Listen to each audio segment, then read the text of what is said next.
Hi friends, welcome to RS educations.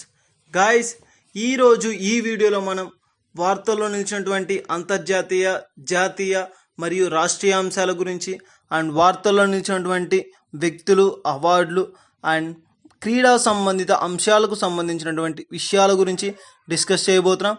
So మెయిన్గా కాన్సెప్ట్లోకి వచ్చేద్దాం. ఈరోజు మనం 15th May 2021కి సంబంధించినటువంటి కరెంట్ అఫైర్స్ గురించి డిస్కస్ చేయబోతున్నాం. So let start. ఫస్ట్ వచ్చేసరికి ఈరోజు మనకి వార్తల్లో ఇచ్చినటువంటి ఫస్ట్ అంశం ఏంటి అంటే మనకి మెయిన్గా రష్యా అంతరిక్ష పరిశోధనా కేంద్రం. రష్యా దేశానికి చెందినటువంటి పరిశోధనా కేంద్రానికి సంబంధించినటువంటి ఒక ముఖ్యమైన అంశం ఈరోజు వార్తల్లో ఇచ్చింది.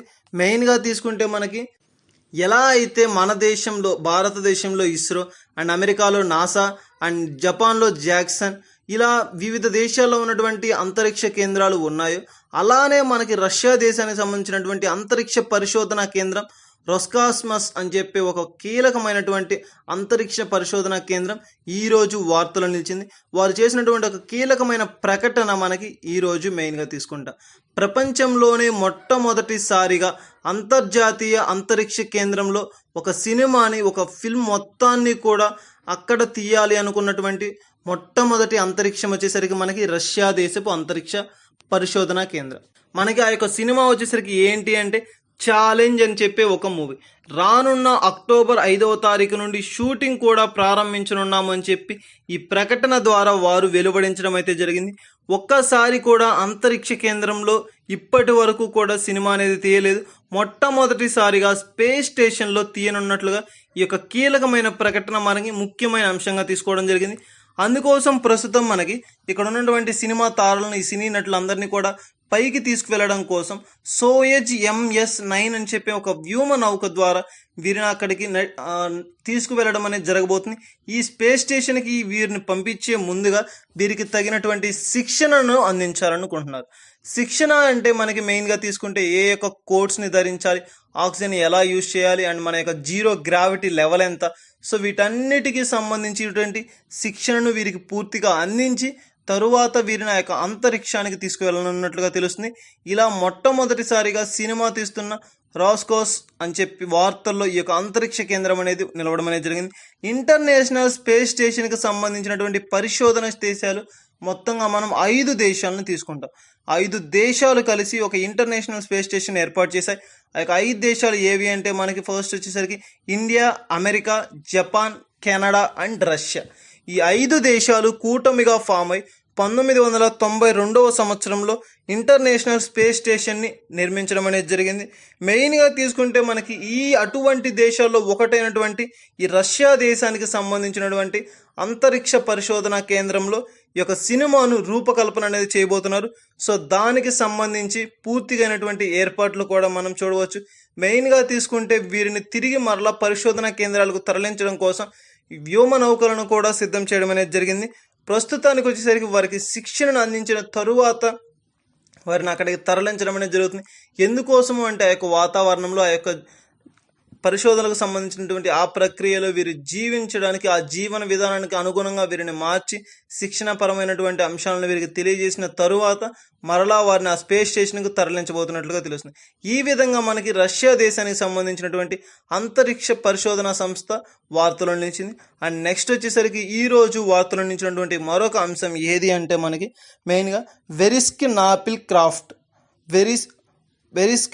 క్రాఫ్ట్ అనే ఒక ప్రముఖ సంస్థ మనకి పర్యావరణానికి సంబంధించినటువంటి ఒక పరిశోధన చేసినటువంటి ఒక సంస్థ వారు ఇచ్చిన రిపోర్టు ద్వారా ఈరోజు మనకి వార్తలో నిలిచింది. మెయిన్గా తీసుకుంటే ఈ వెరిస్క్ నాఫిల్ క్రాఫ్ట్ అని చెప్పే ఒక సంస్థ యొక్క ప్రధాన కార్యాలయం మనకి ఎక్కడ ఉంది అంటే లండన్లో దీని యొక్క ప్రధాన కార్యాలయం ఉండడం జరుగుతుంది. ఇది ప్రపంచంలోనే అత్యున్నతమైనటువంటి పరిశోధన సంస్థగా దీన్ని తీసుకోవడం జరుగుతుంది. సో ఈ పరిశోధన సంస్థ వారు ఇచ్చినటువంటి కీలకమైనటువంటి రిపోర్ట్ ఏంటి అంటే ప్రపంచంలో 100 ప్రమాదకరమైన నగరాలను గుర్తించి రిపోర్ట్ని అయితే వెలువరించడం జరిగింది. అటువంటి 100 నగరాల్లో మనకి 99 నగరాలు వచ్చేసరికి ఆసియా ఖండంలోనే ఉన్నట్లుగా వెలువరించారు. సో చాలా ఇంపార్టెంట్ మనకి తీసుకుంటే మెయిన్గా ఏ ఖండాల్లో ఏ ప్రమాదకరమైనటువంటి జిల్లాల రిపోర్ట్ వారీగా తీసుకుంటే 100 నగరాలు వచ్చేసరికి మనకి మెయిన్గా ఏ ఖండంలో ఉన్నాయంటే ఆసియా ఖండంలో ఉండడం అనేది జరుగుతుంది. మెయిన్గా ఆసియా ఖండంలో ఉన్నటువంటి ఆ 100 సిటీస్ ఏమంటే 100 సిటీస్ ఏంటి అంటే మనకి ఫస్ట్ వచ్చేసరికి 37 సిటీస్ వచ్చేసరికి చైనాలోను అండ్ 43 సిటీస్ వచ్చేసరికి మనకి మెయిన్గా తీసుకుంటే ఇండియాలో ఉండడం అనేది జరుగుతుంది. అండ్ టాప్ 20 వచ్చేసరికి ఆ టాప్ 20లో 13 సిటీస్ వచ్చేసరికి ఇండియాకి సంబంధించినవి. చాలా ఇంపార్టెంట్ బిట్. 100 ప్రమాదకరమైనటువంటి నగరాలకు సంబంధించినటువంటి పూర్తి వివరాలు వచ్చేసరికి 37 నగరాలు వచ్చేసరికి చైనా దేశానికి సంబంధించినటువంటివి. అండ్ నెక్స్ట్ వచ్చేసరికి 43 నగరాలు వచ్చేసరికి ఇండియా దేశానికి సంబంధించినటువంటివి. సో మనకి యొక్క హయ్యర్ ప్రయారిటీ యొక్క ఈ నగరాలు ప్రమాదకరమైనటువంటి నగరాల్లో భారతదేశం పాత్ర ఎక్కువగా ఉన్నట్లుగా తెలుస్తుంది. అండ్ అదేవిధంగా టాప్ 20 దేశాల్లో మనకి 13 నగరాలు వచ్చేసరికి భారతదేశంలోనే ఉన్నాయి. చాలా ఇంపార్టెంట్. మనకి ఇక కాంపిటేటివ్ పరంగా మనకి బిట్స్ అనేది ఎలా రావడం జరుగుతుంది పోటీ పరీక్షలకు సంబంధించి అంటే మనకి ఒక్క ప్రపంచంలోనే మనకి 1.5 బిలియన్ పీపుల్ అనేవారు 414 నగరాల్లో నివసిస్తున్నారు. సో అటువంటి నగరాలకు సంబంధించి మొత్తంగా 100 నగరాలు రిపోర్టు ప్రకారంగా తీసుకుంటే మనకి 37 నగరాలు వచ్చేసరికి చైనా దేశానికి సంబంధించింది అండ్ 43 నగరాలు వచ్చేసరికి భారతదేశానికి సంబంధించింది. టాప్ 20 దేశాల్లో మనకి 13 నగరాలు వచ్చేసరికి మన భారతదేశంలోనే ఉన్నట్లుగా తెలుస్తుంది. ఈ విధంగా వీరు వెరిస్క్ మాస్క్స్ అని చెప్పి వీరు ఇచ్చినటువంటి వెలువరమైనటువంటి రిపోర్టు ద్వారా మనకి మన దేశం యొక్క పర్యావరణ సమతుల్యతను సో వీరు వివరించడం అనేది జరిగింది. ఈ విధమైనటువంటి అంశాలలో ఈరోజు వార్తలు ఇచ్చినటువంటి ముఖ్య అంశంగా మనం దీనిని తీసుకోవడం అనేది జరుగుతుంది. అండ్ నెక్స్ట్ వచ్చేసరికి ఈరోజు వార్తలు ఇచ్చినటువంటి మరొక అంశం ఏది అంటే animal action plan for welfare or action plan for animals welfare. So ఇది మనకి ఈరోజు వార్తలు ఇచ్చినటువంటి ఒక ముఖ్యమైనటువంటి పరిశోధనా సంస్థకు సంబంధించినటువంటి సంరక్షణ సంస్థ, యానిమల్కి సంబంధించినటువంటి సంరక్షణ సంస్థ యూకే వార్తలో నిలిచింది. మెయిన్గా తీసుకుంటే యునైటెడ్ కింగ్డమ్ అనేది మనకి వార్తలో నిలిచింది. ఇప్పటి వరకు కూడా మనం చూసాం వన్యప్రాణి సంరక్షణ కొరకు ఎన్నో దేశాలు ఎన్నో రాష్ట్రాలు కూడా వాటికి సంబంధించినటువంటి ముఖ్యమైన పాత్ర కీలకమైన పాత్రను పోషించడం అనేది జరుగుతుంది. సో అటువంటి దేశాల జాబితాలకు యునైటెడ్ కింగ్డమ్ అనేది ఈరోజు చేరడం అనేది జరిగింది. మెయిన్గా తీసుకుంటే మనకి వన్యప్రాణి సంరక్షణకు సంబంధించినటువంటి ఎన్నో ఒక్కొక్క దానికి మనకి ఒక చట్టం అనేది ఉండడం అనేది జరుగుతుంది. ఒక చట్టంలో మనకి వన్యప్రాణుల సంరక్షణకి సంబంధించి ఆర్టికల్స్ అనేవి ఉండడం జరుగుతుంది. దానికి సంబంధించినటువంటి ఒక హక్కులు అనేవి కూడా వెలువరించడం జరిగింది. సో అటువంటి వాటిల్లో ఈరోజు మనకి ఈ యునైటెడ్ కింగ్డమ్కి సంబంధించి ఒక్కొక్క యానిమల్కి ఒక్కొక్క చట్టాన్ని రూపుదాల్చనున్నట్లుగా వీరు వెలువరించడం అయితే జరిగింది. సో కేంద్రం వారి యొక్క యానిమల్స్కి సంబంధించి సంరక్షణ కేంద్రాలను నిర్మించి అండ్ వాటి కొరకు ఒక ప్రత్యేకమైనటువంటి చట్టాలను కూడా తీసుకురావాలి అని చెప్పి ఏర్పాటు చేయాలి అని చెప్పి ఈరోజు పూనుకోవడం అనేది జరిగింది. ఒక్కొక్క జీవికి కూడా ఆ యొక్క జీవించే హక్కు అనేది ఉంటుంది. వాటికి కూడా చట్టపరమైనటువంటి నిబంధనలు వాటికి కూడా ఉన్నాయి.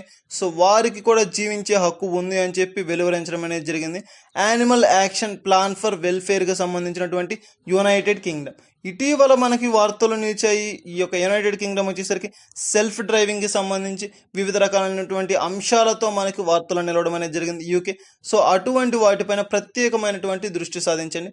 పోటీ పరీక్షలకు ప్రిపేర్ అవుతున్నటువంటి వారు ఎవరైనా సరే ఈ యొక్క వన్యప్రాణి సంరక్షణకు సంబంధించి వారి యొక్క కేంద్రాలు ఎక్కడ ఉన్నాయి, ఆ వన్యప్రాణి సంరక్షణ కేంద్రాలు ఏవి అండ్ వాటికి ప్రస్తుతం ఉన్నటువంటి అధ్యక్షులు ఎవరు అండ్ దాన్ని మెయింటైన్ చేస్తున్న వారు ఎవరు అండ్ ఏ ప్రభుత్వ ఆధీనంలో వీటిని నిర్వహిస్తున్నారు. సో ఇటువంటి అంశాలపైన ప్రత్యేకమైనటువంటి శ్రద్ధ పెట్టండి. ఈ విధమైనటువంటి అంశాలతో యునైటెడ్ కింగ్డమ్ యూకే మనకి ఈరోజు వార్తలు నిలిచింది. మెయిన్గా తీసుకుంటే యానిమల్స్కి సంబంధించినటువంటి సంరక్షణ యాక్ట్ ద్వారా ఒక చట్టాల ద్వారా ఈరోజు మనకి మెయిన్గా యునైటెడ్ కింగ్డమ్ అనేది వార్తలు నిలవడం అనేది జరిగింది. సో ఈ విధంగా మనకి యునైటెడ్ కింగ్డమ్కి సంబంధించి animal action plan for welfare అని చెప్పి తీసుకోవడం అనేది జరిగింది. అండ్ నెక్స్ట్ వచ్చేసరికి ఈరోజు వార్తలు నిలిచినటువంటి మరొక అంశం ఏది అంటే హార్ట్ బీట్ బిల్. చాలా ఇంపార్టెంట్. యూఎస్ఏకి సంబంధించి యునైటెడ్ స్టేట్స్ ఆఫ్ అమెరికాకి సంబంధించినటువంటి ఒక బిల్లు మనకి ఈరోజు వార్తలో నిలిచింది. యుఎస్ఏలోని టెక్సాస్ అని చెప్పే ఒక సంస్థ దీనిని ఏర్పాటు చేయడం అనేది జరిగింది. ఆ దేశం వారు దానికి ఒక ఇంప్లిమెంటేషన్ అనేది చేయవద్దు అండ్ దీనిని కరెక్ట్ ప్రాసెస్ కాదు అని చెప్పి వెలువరించినప్పటికీ కూడా వారు దానిని బిల్లుగా మార్చి దాన్ని ఆమోదం పొందే వరకు కూడా కృషి చేశారు. మెయిన్గా తీసుకుంటే దీనికి ఒక ముఖ్య ఉద్దేశం ఏంటి, అసలు ఈ బిల్లు యొక్క ప్రణాళిక ఏంటి, దీని యొక్క ఉద్దేశం ఏంటి అంటే మనం తీసుకుంటే మెయిన్గా ఎవరైతే గర్భము ధరించినటువంటి స్త్రీలు ఉంటారో సో ఆ యొక్క గర్భము ధరించినటువంటి స్త్రీలు కానీ 6 వారాలు తర్వాత వారి యొక్క పర్సనల్ ప్రాబ్లమ్స్ వల్ల కావచ్చు, లేదా వారి అనారోగ్య సమస్యల వల్ల కావచ్చు, ఇతరత్ర కార్యక్రమాల వల్ల కావచ్చు, వారు కనుక అబార్షన్ చేసుకోవాలి అనుకుంటే, అబార్షన్ చేయించుకోవాలి అనుకుంటే 6 నెలల లోపు వారికి మాత్రమే అబార్షన్ అనేది చేయడం జరుగుతుంది. 6 నెలల తరువాత వారికి అబార్షన్ అనేది అలౌ ఉండదు. వారికి అబార్షన్ అనేది నిషేధ చట్టం విధించడం అనేది జరిగింది. ఎందుకోసము అంటే మనకి 6 నెలల తరువాత ఆ యొక్క శిశువు అనే వారికి హార్ట్ బీట్ అనేది ప్రారంభమవుతుంది. హార్ట్ బీట్ అనేది వారికి జరగడం అనేది మొట్టమొదటిసారిగా మనకి 6 నెలల తర్వాత ప్రారంభించడం అనేది జరుగుతుంది. సో ఆ హార్ట్ బీట్ అనేది జరిగిన తరువాత వారికి అబార్షన్ అనేది చేయబోము అని చెప్పి ఒక కీలకమైన ప్రకటనతోటి, హార్ట్ బీట్ బిల్ అని చెప్పి ఒక ముఖ్యమైన అంశంతో యుఎస్ఏ మనకి వార్తలు నిలిచింది. 6 వారాల తర్వాత ఆ యొక్క శిశువుకు సంబంధించిన హార్ట్ బీట్ అనేది కొట్టుకోవడం స్టార్ట్ అవుతుంది.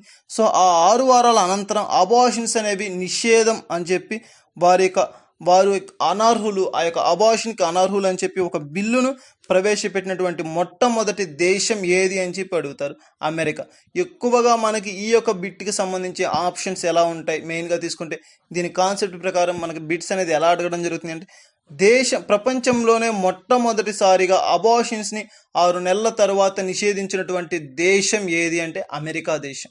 దాని యొక్క ముఖ్య ఉద్దేశం ఏంటి అంటే, ఆ యొక్క శిశువు హార్ట్ అనేది బీట్ అనేది స్టార్ట్ అవుతుంది. సో మనిషిని అని చెప్పి ఆ యొక్క శిశువుని భూమి మీదకి రాకముందే చంపడం అనేది ఒక నేరంగా పరిగణిస్తూ సో వారికి నిషేధ చట్టాన్ని విధించడం అనేది జరుగుతుంది అని చెప్పి వివరించడం అనేది జరిగింది.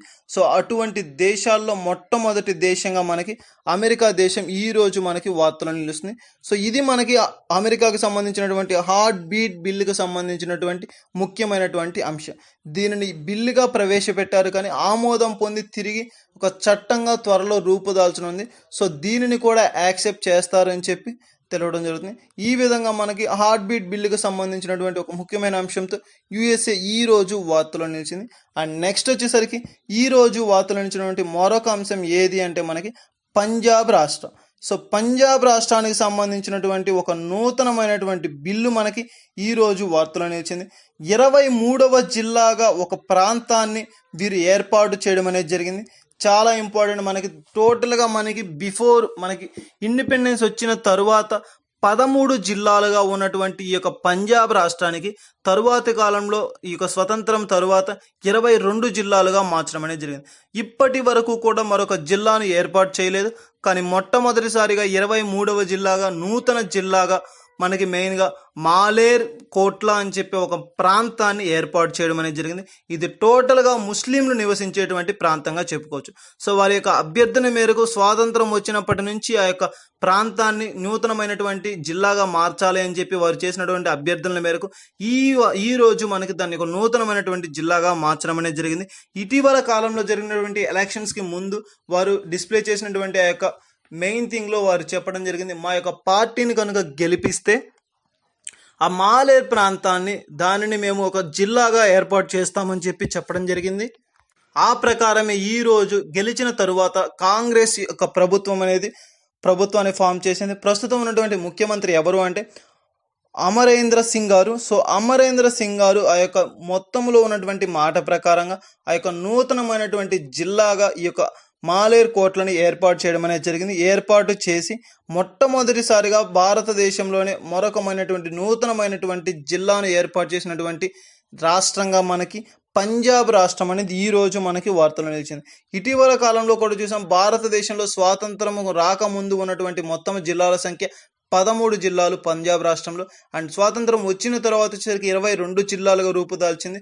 ప్రస్తుతం వచ్చేసరికి దాన్ని 23వ జిల్లాగా, నూతనమైనటువంటి జిల్లాగా మరొక జిల్లాను తీసుకుని వచ్చి 23 జిల్లాలుగా దీనిని ఏర్పాటు చేయడం అనేది జరిగింది.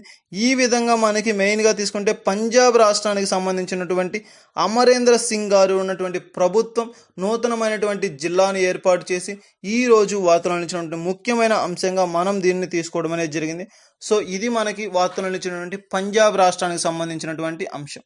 అండ్ నెక్స్ట్ వచ్చేసరికి వార్తల్లో నిలిచినటువంటి మరొక అంశం ఏది అంటే కరోనాకు సంబంధించినటువంటి నీతి ఆయోగ్ వారు ప్రారంభించినటువంటి ఒక ప్రత్యేకమైనటువంటి పోర్టల్ మనకు వార్తలు నిలిచింది.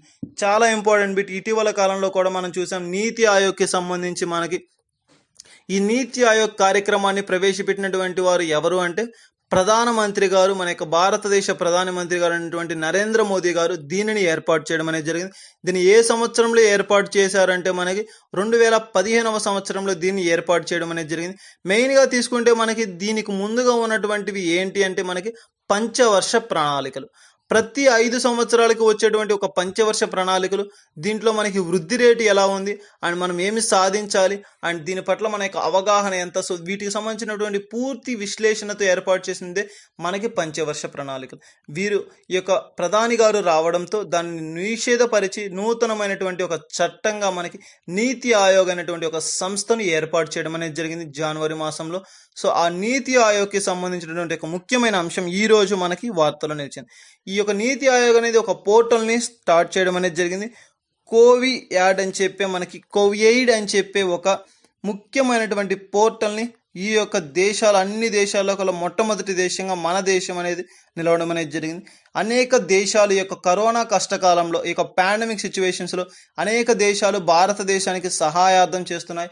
ఎన్నో విషయాల్లో వారికి అండగా నిలవడం, ఆక్సిజన్ కంటైనర్స్ని అందించడం అండ్ ఆక్సిజన్ కాన్సన్ట్రేషన్ అందించడం, ఆర్థిక సహాయం కావచ్చు, వ్యాక్సినేషన్ ప్రక్రియ కావచ్చు, రవాణా మార్గాల ద్వారా కావచ్చు, ఇతరత్ర వివిధ కార్యకలాపాల ద్వారా భారతదేశాన్ని ఆదుకుంటున్నాయి. అన్ని దేశాలు కూడా భారతదేశం వైపు చూస్తున్నాయి సహాయం నిమిత్తం, సో సహాయం చేస్తున్నాయి. సో అటువంటి దేశాలకు సంబంధించినటువంటి అంశాలను కావచ్చు, వారు చేస్తున్నటువంటి సహాయాలను కావచ్చు, వ్యాక్సినేషన్ ప్రక్రియను కావచ్చు, వారు ఇంకేదైనా కావచ్చు, వీటికి సంబంధించినటువంటి డీటెయిల్డ్ టోటల్డ్ డేటాని సేవ్ చేయాలి, భద్రపరచాలి అని చెప్పే ఒక ఉద్దేశంతో ఏర్పాటు చేయబడినటువంటి పోర్టలే మనకి ఈ యొక్క నీతి ఆయోగ్కు సంబంధించినటువంటి కోవియైడ్ అని చెప్పే ఒక పోర్టల్. ఈ పోర్టల్ ఆధారంగా మనకి తీసుకుంటే నీతి ఆయోగ్కి సంబంధించి స్టార్ట్ చేసిన ఈ పోర్టల్లో మనకి ఏ దేశాలు మనకి వ్యాక్సినేషన్ అందిస్తున్నారు, ఏ దేశాలు మనకి మెయిన్గా తీసుకుంటే మనకి వెంటిలేటర్స్ని అందించవచ్చు, లేదంటే ఆక్సిజన్ కాన్సన్ట్రేటర్స్ అందిస్తున్నారు. సో వీటన్నిటి పట్ల కూడా మనకి ఎంత మొత్తంలో ఆర్థిక సహాయాన్ని అందిస్తున్నారు, వీటికి సంబంధించినటువంటి కంప్లీట్ ఇన్ఫర్మేషన్ ఈ యొక్క పోర్టల్లో సేవ్ చేయడం అనేది జరుగుతుంది. వారి యొక్క విశ్లేషణ అంటే మనకి ఎంత మొత్తంలో మనకి ఇతర దేశాల నుంచి సహాయం వస్తుంది, ఏ దేశాలు ఎంత సహాయాన్ని మన దేశానికి అందిస్తున్నారు, సో వీటన్నిటి పట్ల కూడా మనకి ఒక ప్రత్యేకమైనటువంటి అంశాలను వెలువరిస్తున్నారు. ప్రస్తుతం ఉన్నటువంటి నీతి ఆయోగ్కి చైర్పర్సన్ ఎవరు అంటే అమితాబ్ కాంత్ గారు. చాలా ఇంపార్టెంట్. ప్రస్తుతం ఉన్నటువంటి చైర్మన్ ఎవరు, అధ్యక్షులు, దీనికి అధిపతి ఎవరు అంటే మనకి అమితాబ్ కాంత్ గారు ఫస్ట్ పర్సన్గా దీన్ని తీసుకోవడం అనేది జరుగుతుంది. ఇది ఎవరి ఆధ్వర్యంలో జరుగుతుంది అంటే ఈ యొక్క మొత్తం కోవియాడ్ అని చెప్పే ఈ యొక్క డేటాని, ఈ యొక్క యాప్లో ఉన్నటువంటి డేటాను ప్రస్తుతం మనకి మినిస్ట్రీ ఆఫ్ వెల్ఫేర్కి అందించడం అనేది జరుగుతుంది. తిరిగి వారు మరలా మినిస్ట్రీ ఆఫ్ హెల్త్ అండ్ వెల్ఫేర్కి, అంటే ఆ యొక్క మెయిన్ చీఫ్ ఎవరు ప్రస్తుతం ఉన్నటువంటి మినిస్ట్రీ ఆఫ్ హెల్త్ అండ్ వెల్ఫేర్కి సంబంధించి అంటే హర్షవర్ధన్ గారు మంత్రిగా నిర్వహిస్తున్నారు వ్యవహారాలు. సో అటువంటి వ్యక్తికి అంటే ఆ యొక్క హర్షవర్ధన్ గారికి ఈ టోటల్ ఇన్ఫర్మేషన్ అందించడం అనేది జరుగుతుంది. నీతి ఆయోగ్ వారికి సంబంధించినటువంటి ఈ పోర్టల్ మనకి మినిస్ట్రీ ఆఫ్ వెల్ఫేర్కి అందిస్తారు. అండ్ నెక్స్ట్ ఆ మినిస్ట్రీ ఆఫ్ వెల్ఫేర్ వారు తిరిగి మరలా ministry of health and welfare వారికి దాన్ని అందించడం అనేది జరుగుతుంది. ప్రస్తుతం ఉన్నటువంటి మినిస్ట్రీ ఆఫ్ హెల్త్ అండ్ వెల్ఫేర్కి మంత్రిగా ఎవరు వ్యవహరిస్తున్నారంటే హర్షవర్ధన్ గారు మంత్రిగా వ్యవహరిస్తున్నారు. సో ఇది మనకి మెయిన్గా తీసుకుంటే ప్రస్తుతం ఉన్నటువంటి ఈ యొక్క నీతి ఆయోగ్ తలపెట్టినటువంటి ఒక ముఖ్యమైన పోర్టల్కి సంబంధించినటువంటి అంశంగా దీన్ని మనం తీసుకోవడం జరుగుతుంది. ఇది ఒక ప్రత్యేకమైనటువంటి పోర్టల్, నీతి ఆయోగ్ ద్వారా స్థాపించబడినటువంటి పోర్టల్గా మనం దీన్ని తీసుకుంటాం. ఇది మనకి వార్తలు అందించినటువంటి ముఖ్యమైన అంశం. అండ్ నెక్స్ట్ వచ్చేసరికి ఈ రోజు వార్తలు అందించినటువంటి మరొక అంశం ఏది అంటే బ్రిక్స్. చాలా ఇంపార్టెంట్ బిట్. మనకి దేశాలు కలిసి ఒక సంస్థగా ఫామ్ అయితే ఆ యొక్క కూటమి ద్వారా ఏర్పాటు చేయబడినటువంటి ఒక సంస్థే మనకి బ్రిక్స్కి సంబంధించినటువంటి వర్చువల్ మనకి మెయిన్గా ఈ యొక్క వర్చువల్ మీటింగ్ అనేది ఈ రోజు వార్తలో నిలిచింది. బ్రిక్స్ దేశాలు అంటే మనకి టోటల్గా ఎన్ని దేశాలు అంటే 5 దేశాలు: Brazil, Russia, India, China and south Africa. So ఈ 5 దేశాల కూటమి వలన ఏర్పాటు చేసినటువంటి ఒక సంస్థనే మనకి ఈ యొక్క బ్రిక్స్ అనే ఒక సంస్థ. సో దీని యొక్క వర్చువల్ మీటింగ్ మనకి ఎక్కడ జరిగింది, ఎప్పుడు జరిగింది అంటే నిన్నటి రోజున దీని యొక్క వర్చువల్ మీటింగ్ని ఏర్పాటు చేయడం అనేది జరిగింది. ఎందుకోసం అంటే మినిస్ట్రీ ఆఫ్ లేబర్ వారి యొక్క అభివృద్ధి కోసం కావచ్చు అండ్ అదేవిధంగా ఉమెన్ ఎంప్లాయ్మెంట్కి సంబంధించి ఎంత విధంగా వారి అభివృద్ధికి కార్యకలాపాలు చేపడుతున్నారు అండ్ వారి అభివృద్ధిని ఏ విధమైనటువంటి ప్రక్రియ ద్వారా ఇంప్రూవ్ చేస్తున్నారు. సో వీటి పట్ల ప్రత్యేకమైనటువంటి శ్రద్ధ వహించాలి అని చెప్పే ఉద్దేశంతో ఈ యొక్క మీటింగ్ అనేది ఏర్పాటు చేయడం అనేది జరిగింది. ప్రస్తుతం ఉన్నటువంటి మినిస్ట్రీ ఆఫ్ లేబర్ ఇండియాకు సంబంధించినటువంటి మంత్రిగా ఎవరు వ్యవహారాలు నిర్వహిస్తున్నారు అంటే మనకి అపూర్వ చందర్ గారు వ్యవహరిస్తున్నారు. టోటల్గా దీని యొక్క బాధ్యతలు స్వీకరించినటువంటి మంత్రి గారు ఎవరంటే అపూర్వ చందర్ గారు. అండ్ అధ్యక్షత వహించినటువంటి దేశం ఏది అంటే భారతదేశం. ఈ యొక్క ఫస్ట్ మీటింగ్ అని చెప్పవచ్చు. బ్రిక్స్ దేశాలకు సంబంధించినటువంటి మొట్టమొదటి మీటింగ్ ఇది. ఉమెన్ ఎంప్లాయ్మెంట్కి సంబంధించినటువంటి ఒక మెయిన్గా సంబంధించినటువంటి మొట్టమొదటి అంశంగా దీన్ని తీసుకోవడం అనేది జరుగుతుంది. సో ఈ యొక్క 5 దేశాల కూటములు కలిసి మెయిన్గా ఈ యొక్క ఎంప్లాయ్మెంట్ని ఎలా డెవలప్ చేయాలి అండ్ దీన్ని ఏ విధంగా అభివృద్ధి బాటలో పయనింపజేయాలి, సో వీటి పట్ల ప్రత్యేకమైనటువంటి వర్చువల్ కాన్సెప్ట్ అనేది స్టార్ట్ చేసి ఈరోజు మనకి బ్రిక్స్ సమావేశం వార్తలో నిలిచింది. అండ్ నెక్స్ట్ వచ్చేసరికి ఈరోజు వార్తలో నిలిచినటువంటి మరొక అంశం ఏది అంటే ఢిల్లీకి సంబంధించినటువంటి ఒక అంశం. ఢిల్లీకి సంబంధించినటువంటి ఒక అంశం మనకి ఈ రోజు వార్తలో నిలవడం అనేది జరిగింది. ఇటీవల కాలంలో కూడా చూసాం వివిధ రకాలైనటువంటి పోలీస్ ఆఫీస్ అనేవారు చాలా వారి యొక్క రక్షణాపరమైనటువంటి బాధ్యతలే కాకుండా ప్రస్తుతం ఉన్నటువంటి కరోనా కాలంలో దేశాన్ని ఆదుకోవడం, దేశ ప్రజలకి సహాయాన్ని అందించడం, వారు వంతు వారు కృషి చేయడం, ఇటువంటి ఎన్నో గొప్ప గొప్ప కార్యాలను వారు చేయడం అనేది జరుగుతుంది. సో అటువంటి రాష్ట్రాల్లో మరొక రాష్ట్రం కూడా మనకు నిలిచింది. ఢిల్లీకి సంబంధించినటువంటి ఒక అంశం, ఢిల్లీ పోలీస్ శాఖ వారు ప్రారంభించినటువంటి ఒక కార్యక్రమం మనకి ఈ రోజు వార్తలో నిలిచింది. కోవివ్యాన్ అని చెప్పే ఒక పేరుతో ప్రారంభించారు.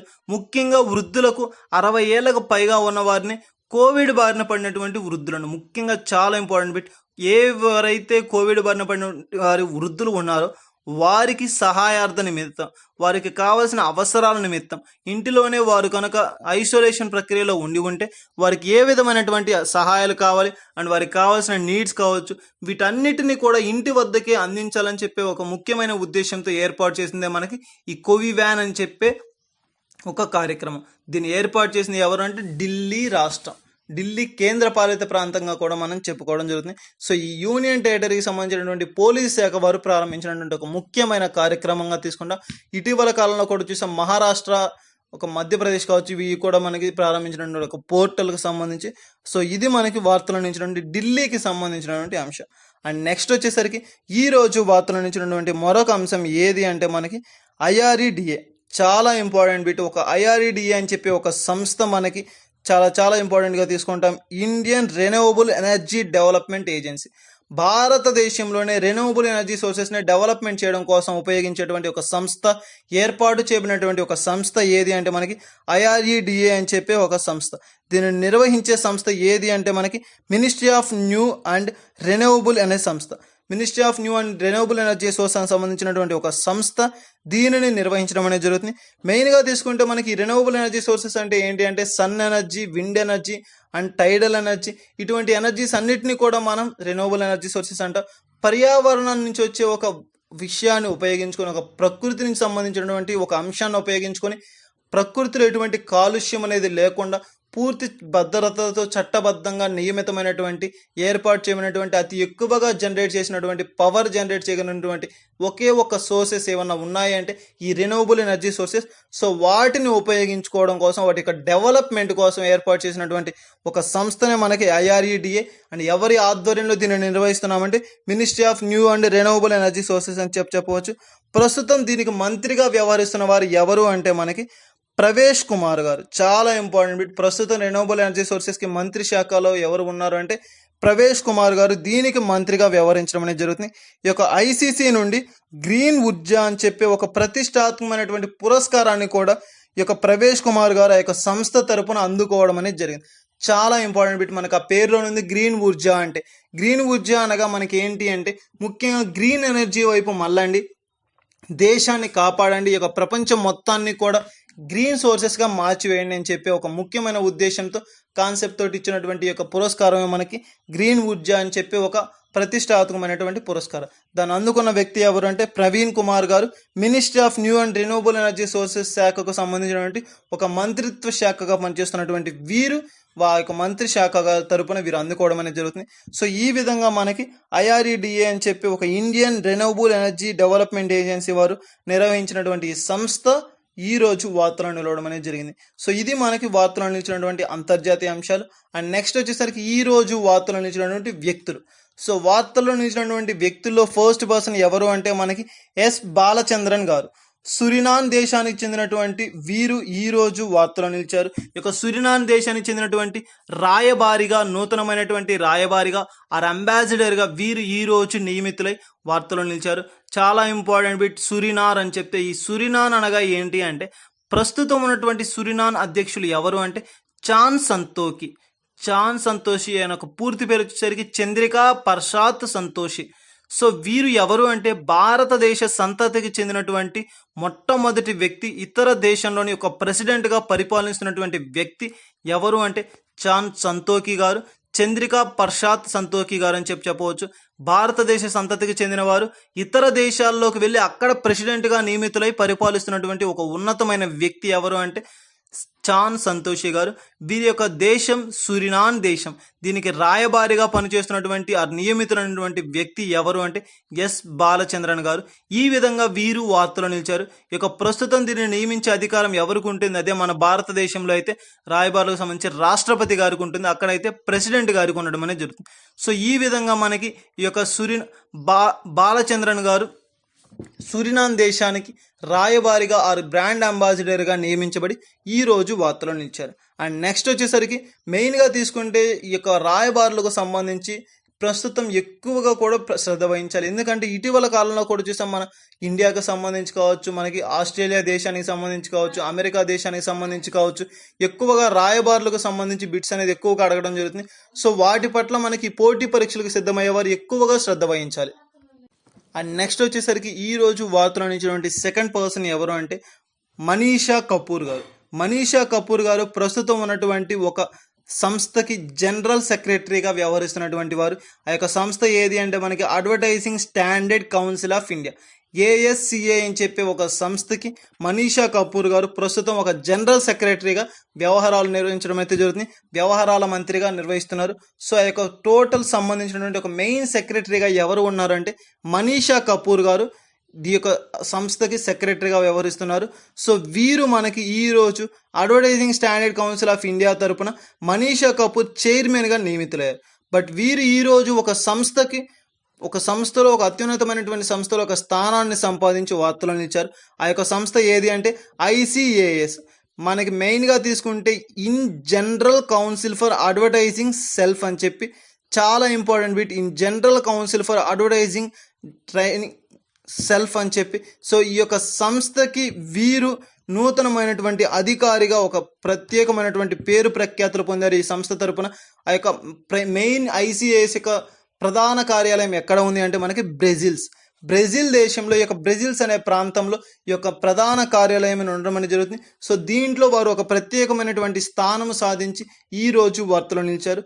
సో మెయిన్గా తీసుకుంటే మనకి ఈ యొక్క కాంపిటేటివ్ పరంగా బిట్స్ అనేది ఎలా రావడం జరుగుతుందంటే మనీషా కపూర్ గారు ఏ యొక్క సంస్థకి జనరల్ సెక్రటరీగా ఆర్ చైర్పర్సన్గా వ్యవహరించారు అంటే మెయిన్గా తీసుకుంటే advertising standards council of India అని చెప్పి ఒక సంస్థకి చైర్పర్సన్గా నియమితులయ్యారు.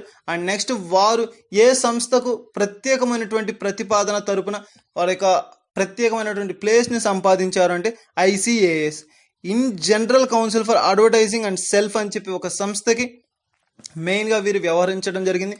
అండ్ మెయిన్గా తీసుకుంటే ఈ యొక్క ప్రధాన కార్యాలయం ఎక్కడ ఉందంటే బ్రెజిల్స్ అనే ప్రాంతంలో దీని యొక్క ప్రధాన కార్యాలయం అనేది ఉండడం జరుగుతుంది. సో ఈ విధంగా మనకి మనీషా కపూర్ గారు వార్తలో నిలిచారు. అండ్ నెక్స్ట్ వచ్చేసరికి ఈ రోజు వార్తలో నిలిచినటువంటి మరొక పర్సన్ ఎవరు అంటే అనూప్ భట్టాచార్య గారు ఈ రోజు వార్తలో నిలిచారు, మరణిస్తూ వార్తలో నిలిచారు. వీరు ప్రముఖమైనటువంటి ఫ్రీడమ్ ఫైటర్ అని కూడా చెప్పవచ్చు.